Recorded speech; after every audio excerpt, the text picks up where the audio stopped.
నమస్కారం. Focus TV news కి స్వాగతం. హెడ్లైన్ చూద్దాం.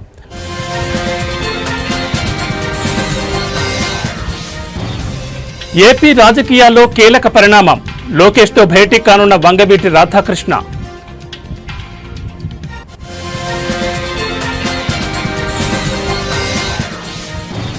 అమరావతిలో జరుగుతున్న రాజధాని నిర్మాణాలపై కీలక ప్రకటన. సిఆర్డీఏ భవన నిర్మాణ పనులు పరిశీలించిన మంత్రి నారాయణ.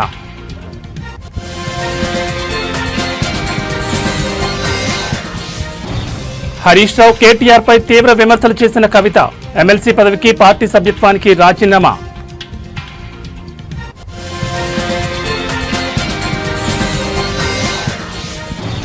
కవితను పార్టీలో చేర్చుకునేది లేదన్న బీజేపీ. కవిత సస్పెన్షన్ తో బీఆర్ఎస్ పనైపోయిందని వ్యాఖ్య.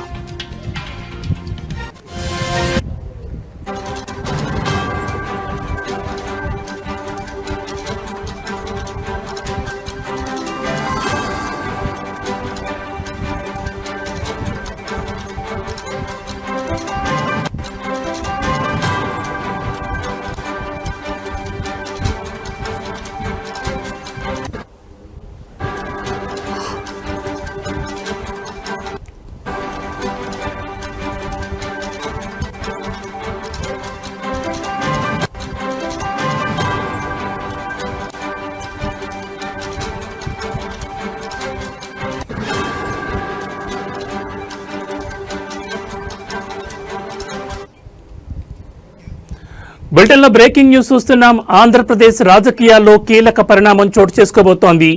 మంత్రి నారా లోకేష్, ప్రముఖ నేత వంగవీటి రాధాకృష్ణ ఈరోజు సమావేశమవుతున్నారు. సుమారు 11 నెలల విరామం తర్వాత ఈ ఇద్దరు నేతలు భేటీ అవుతుండటంతో ఈ సమావేశం మనకు ఉన్న అజెండా ఏమిటనే దానిపై రాజకీయ వర్గాల్లో తీవ్ర ఉత్కంఠ నెలకొంది. నారా లోకేష్ కార్యాలయం నుంచి వచ్చిన పిలుపు మేరకు వంగవీటి రాధా ఈ సమావేశానికి హాజరవుతున్నారు. ఇందుకోసం ఆయన హైదరాబాద్ నుంచి విజయవాడకు బయలుదేరి వెళ్లారు. ఇటీవల జరిగిన సార్వత్రిక ఎన్నికల్లో వంగవీటి రాధా తెలుగుదేశం, జనసేన, బీజేపీ కూటమి అభ్యర్థుల విజయానికి విస్తృతంగా ప్రచారం చేసిన విషయం తెలిసిందే. తనకు టికెట్ కేటాయించకపోయినా రాష్ట్ర వ్యాప్తంగా పలు నియోజకవర్గాల్లో పర్యటించి కూటమికి మద్దతుగా నిలిచారు.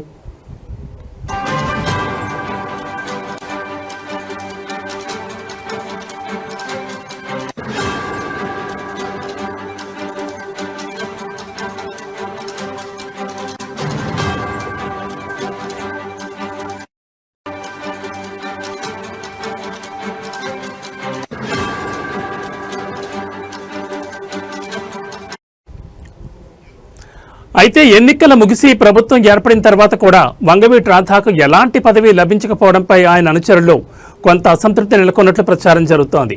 ఎమ్మెల్సీ పదవి లేదా మరో కీలక నామినేటెడ్ పదవిని వారు ఆశించారు. ఈ నేపథ్యంలో జరుగుతున్న తాజా సమావేశం ప్రాధాన్యతను సంతరించుకుంది.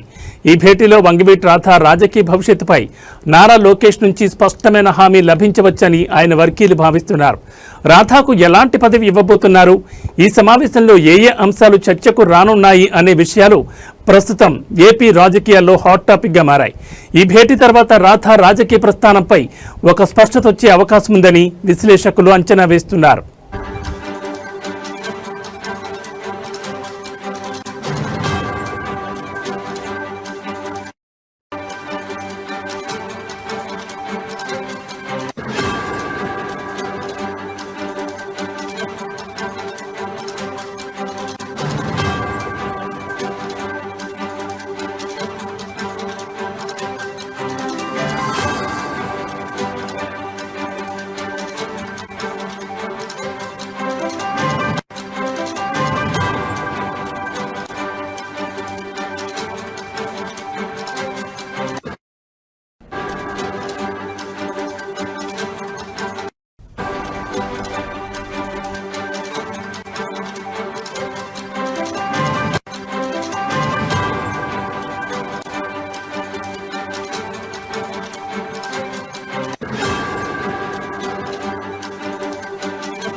బులెటిన్లో మరో బ్రేకింగ్ న్యూస్ చూస్తున్నాం. ఎన్డీఏ ప్రభుత్వం ప్రజలకిచ్చిన ప్రతి హామీని 15 నెలల్లోనే అమలు చేసిందని, అందుకే సూపర్ 6 పథకాలు సూపర్ హిట్ అయ్యాయని నాయకులు స్పష్టం చేశారు.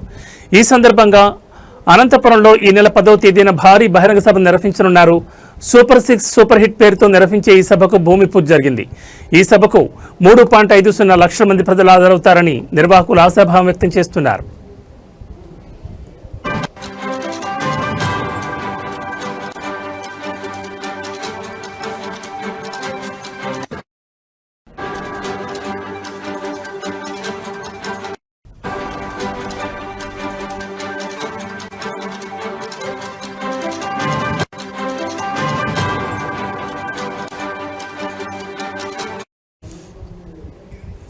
ఈ సభకు ముఖ్యమంత్రి చంద్రబాబుతో పాటు మొత్తం 164 మంది ఎమ్మెల్యేలు హాజరు కానున్నారు.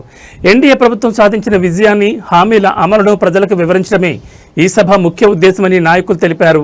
ఎమ్మెల్యే దగ్గుపాటి ప్రసాద్ మాట్లాడుతూ, మా ప్రాంతంలో ఈ సభను ఒక చారిత్రాత్మక ఘట్టంగా భావిస్తున్నామని, ఏవైతే హామీలు ఇచ్చామో అవన్నీ నెరవేరుస్తున్నామని, అందుకే ప్రజలు సూపర్ 6 పథకాలు సూపర్ హిట్ అని అంటున్నారు. ఈ సభను ఎన్డీఏ విజయోత్సవ సభగా నిర్వహిస్తున్నామని తెలిపారు. ఎమ్మెల్యే కాలువ శ్రీనివాసులు మాట్లాడుతూ, 164 స్థానాలు గెలవడం ఒక చరిత్ర అయితే, కేవలం 15 నెలల్లోనే ప్రజలకిచ్చిన హామీలను నెరవేర్చడం మరో చరిత్ర. ప్రజా సంక్షేమే ధ్యేయంగా ఎన్డీఏ పాలన సాగుతోందని పేర్కొన్నారు. ఈ సభ ద్వారా ప్రభుత్వం చేసిన పనులను ప్రజలకు మరింత దగ్గరగా తీసుకెళ్లే ప్రయత్నం చేస్తున్నామని ఆయన అన్నారు. ఈ సభ ఏర్పాట్ల కోసం నాయకులు, కార్యకర్తలు తీవ్రంగా కృషి చేస్తున్నారు. ఈ సభ విజయవంతమైతే ప్రభుత్వం ప్రజల మన్ననలను మరింతగా పొందుతుందని వారు ఆశిస్తున్నారు.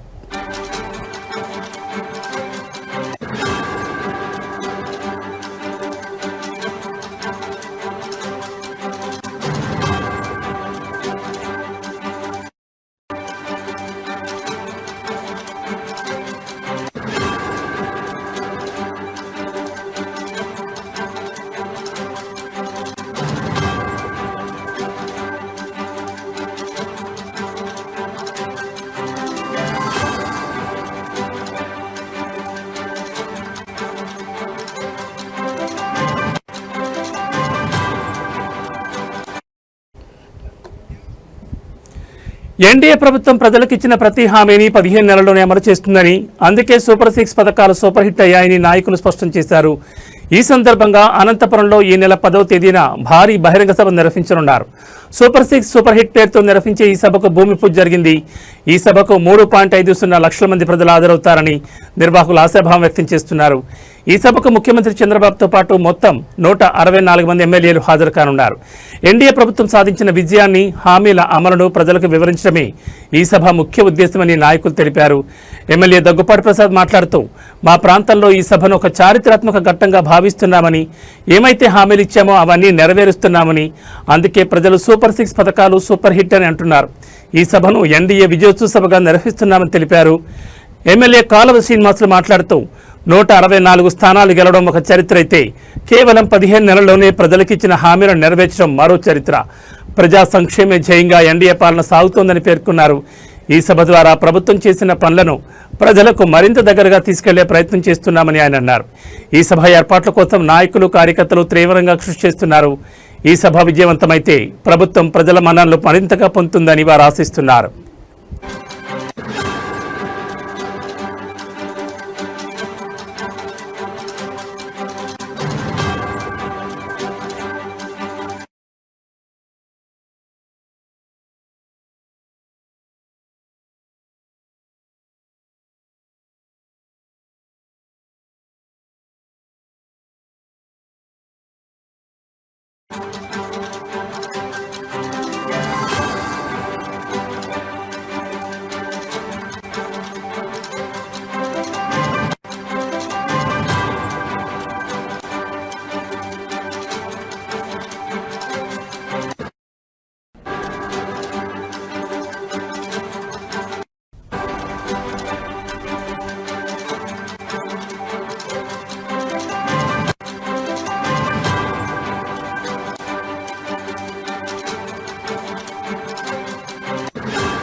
బులెటిన్లో మరో బ్రేకింగ్ న్యూస్ చూస్తున్నాం. అమరావతిలో జరుగుతున్న రాజధాని నిర్మాణాలపై మంత్రి పొంగూరు నారాయణ కీలక ప్రకటన చేశారు.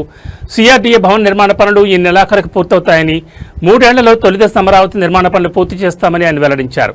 మంత్రి నారాయణ అమరావతి అభివృద్ధి సంస్థ చైర్పర్సన్ డి లక్ష్మీ పార్థసారథితో కలిసి భవన నిర్మాణ పనులను ప్రత్యక్షంగా పరిశీలించారు. అనంతరం మీడియాతో మాట్లాడుతూ ఈ భవనం సుమారు 3 లక్షల చదరపు అడుగుల విస్తీర్ణంలో నిర్మితమవుతోంది. అదనంగా పక్కనే 1.60 లక్షల చదరపు అడుగుల్లో అనుబంధ నిర్మాణాలు కొనసాగుతున్నాయని తెలిపారు. దసరా సందర్భంగా ఈ భవనాన్ని ప్రారంభించేందుకు ఏర్పాట్లు జరుగుతున్నాయని మంత్రి వెల్లడించారు.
రెండు 2014-19 మధ్యనే ఈ భవన నిర్మాణం పూర్తయినప్పటికీ తర్వాత వచ్చిన ప్రభుత్వం పనులను నిలిపివేసిందని ఆయన ఆరోపించారు.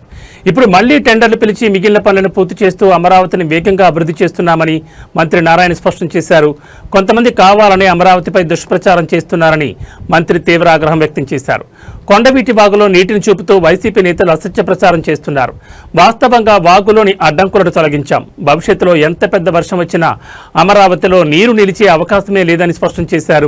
వరద నివారణ కోసం రిజర్వాయర్లు, గ్రావిటీ కెనాల్స్ నిర్మాణం వేగంగా కొనసాగుతున్నట్లు తెలిపారు. అమరావతిలో ప్రభుత్వ ఉద్యోగుల కోసం నిర్మిస్తున్న నివాస భవన సముదాయాలు వచ్చే ఏడాది మార్చి నాటికి సిద్ధమవుతాయని తెలిపారు. అలాగే 3 ఏళ్లలో అమరావతిలో తొలి దశ నిర్మాణం పూర్తయ్యేలా ప్రణాళికాబద్ధంగా పనిచేస్తున్నామని మంత్రి నారాయణ పేర్కొన్నారు.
బులెటిన్లో మరో బ్రేకింగ్ న్యూస్ చూస్తున్నాం. రాష్ట్రంలో యూరియా కొరతపై మాజీ మంత్రి కాకాని సంచలన వ్యాఖ్యలు చేశారు.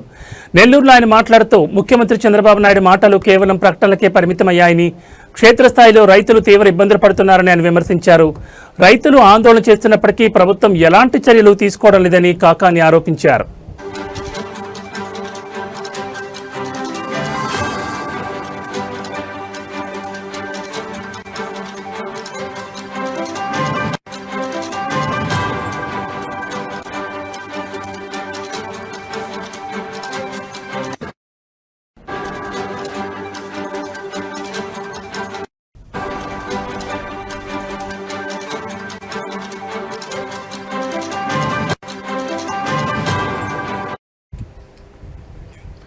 యూరియా కొరతపై టీడీపీ నేత అచ్చెన్నాయుడు చేసిన వ్యాఖ్యలపై కాకాని తీవ్రంగా మండిపడ్డారు.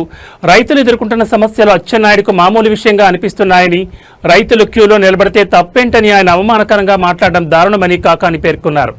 రైతు ప్రయోజనాలను పణంగా పెట్టి ప్రైవేట్ డీలర్లకు యూరియాను ఎందుకు ఇస్తున్నారని అని ప్రశ్నిస్తున్నారు.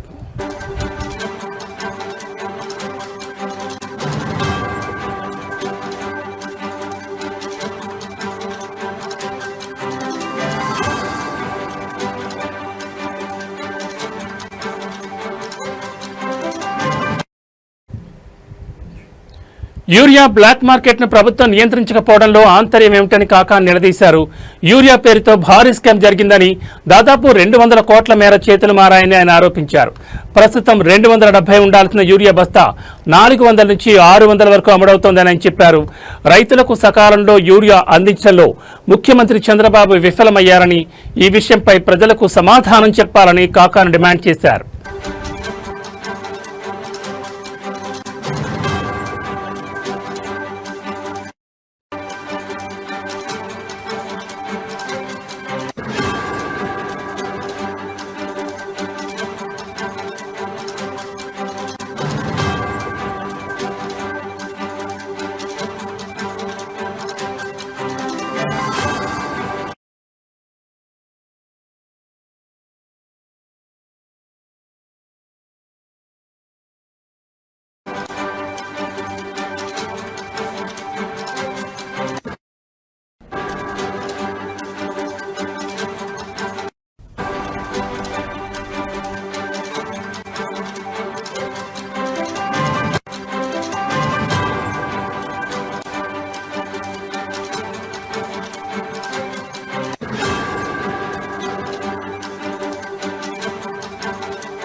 బులెటిన్లో మరో బ్రేకింగ్ న్యూస్ చూస్తున్నాం. బీఆర్ఎస్ ఎమ్మెల్సీ కవితను భారతీయ జనతా పార్టీలో చేర్చుకునే ప్రసక్తే లేదని ఆ పార్టీ రాష్ట్ర అధ్యక్షుడు రామచంద్రరావు స్పష్టం చేశారు.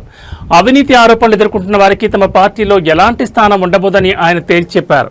కవితను పార్టీ నుంచి సస్పెండ్ చేయడంతో బీఆర్ఎస్ పతనం ప్రారంభమైందని, త్వరలోనే ఆ పార్టీలోని ఇతర నేతలు కూడా కారు దిగిపోవడం ఖాయమని ఆయన జోస్యం చెప్పారు.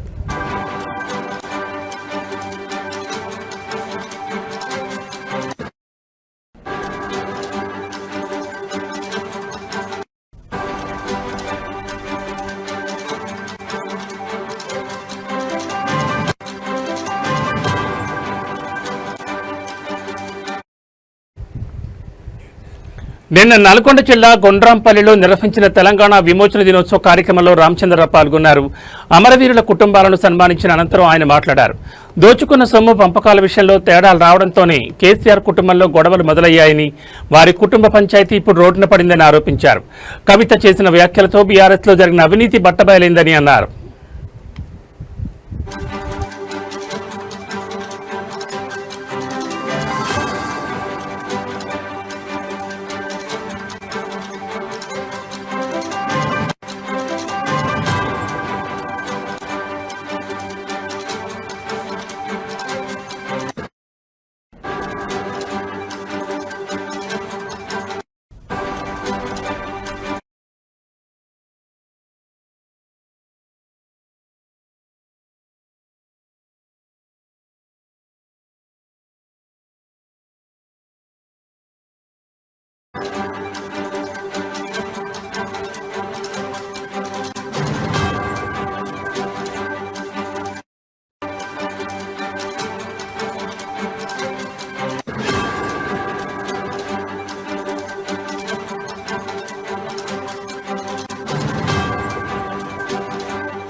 బులెటిన్లో మరో బ్రేకింగ్ న్యూస్ చూస్తున్నాం. బీఆర్ఎస్ పార్టీ నుంచి సస్పెన్షన్ గురైన కేసీఆర్ తనయ కవిత సంచలన ప్రకటన చేశారు.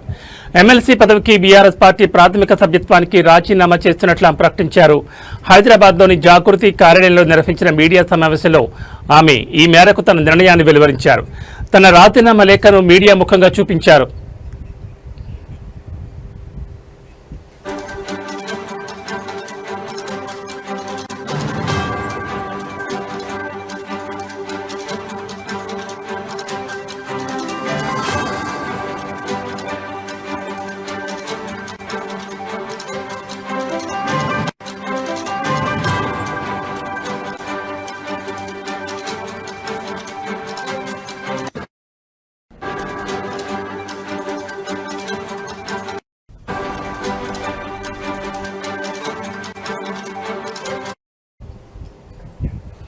ఇదే సమయంలో మాజీ మంత్రి హరీష్ రావుపై ఆమె నిప్పులు చెరిగారు.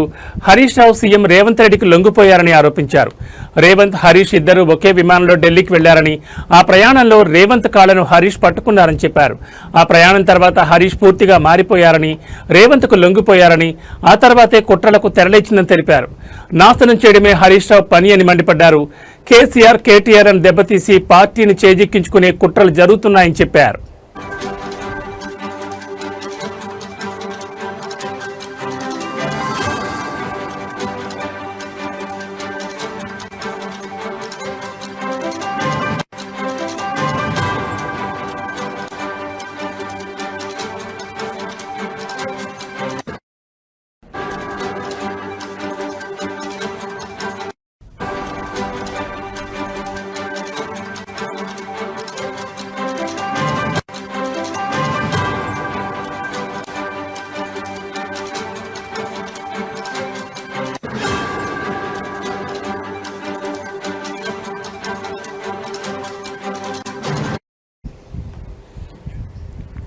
సంతోష్ రావు చేసిన పనుల వల్ల బీఆర్ఎస్ కు చెడ్డ పేరు వచ్చిందని కవిత అన్నారు. కూరలో ఉప్పు చెప్పులు రాయి వంటి వాడు సంతోష్ అని తీవ్ర వ్యాఖ్యలు చేశారు. హరీష్ రావు ట్రబుల్ షూటర్ కాదని బబుల్ షూటర్ అని విమర్శించారు. ఆయనే సమస్యను సృష్టించి ఆ సమస్యను ఆయనే పరిష్కరించినట్లు బిల్డప్ ఇస్తారని దుయ్యబట్టారు.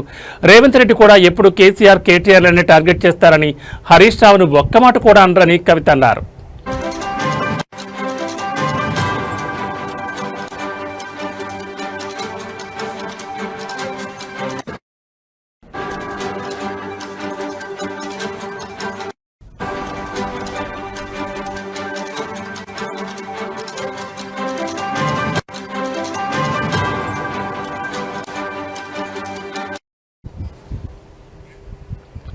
తాను మొన్న చెప్పిన ఇద్దరు నేతలు తనపై చిలువలు పలువలుగా తప్పుడు ప్రచారం చేశారని మండిపడ్డారు. తనపై కుట్రలు జరుగుతున్నా, తనపై దుష్ప్రచారం జరుగుతున్నా కేటీఆర్ పట్టించుకోలేదని ఆవేదన వ్యక్తం చేశారు. పార్టీ వర్కింగ్ ప్రెసిడెంట్గా ఉన్న కేటీఆర్ను తనపై ప్రచారాన్ని ఆపాలని ఒక చెల్లెలిగా కోరినా ఆయన స్పందించలేదని చెప్పారు. తనపై తప్పుడు ప్రచారం జరుగుతున్నా వర్కింగ్ ప్రెసిడెంట్ స్పందించరా అని ప్రశ్నించారు. తనను టార్గెట్ చేసి 103 రోజులైనా కేటీఆర్ అడగరా అని విమర్శించారు. తనపై కుట్రలు జరుగుతుంటే మీరేం చేశారన్నా అని సూటిగా అడుగుతున్నానని కవిత చెప్పారు.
బులెటిన్లో మరో బ్రేకింగ్ న్యూస్ చూస్తున్నాం. వచ్చే జీహెచ్ఎంసీ ఎన్నికల్లో రిపబ్లికన్ పార్టీ ఆఫ్ ఇండియా కీలక భూమిక పోషించబోతోందని ఆ పార్టీ రాష్ట్ర అధ్యక్షుడు ప్రొఫెసర్ గాలి వినోద్ కుమార్ అన్నారు. ఈ మేరకు తార్నాకలోని ఆ పార్టీ రాష్ట్ర ప్రధాన కార్యాలయంలో ఏర్పాటు చేసిన విలేకరుల సమావేశంలో ఆయన మాట్లాడుతూ జీహెచ్ఎంసీలో పార్టీని బలోపేతం చేసేందుకు కమిటీలను ఏర్పాటు చేస్తున్నామని చెప్పారు. బడుగు బలహీన వర్గాలు, ముస్లిం మైనార్టీల అభ్యున్నతి కోసం వచ్చే జీహెచ్ఎంసీ ఎన్నికలతో పాటు జూబ్లీహిల్స్ నియోజకవర్గంలో జరగబోయే ఉప ఎన్నికలో లౌకికవాద పార్టీలతో కలిసి రిపబ్లికన్ పార్టీ ఆఫ్ ఇండియా పోటీ చేస్తుందని స్పష్టం చేశారు.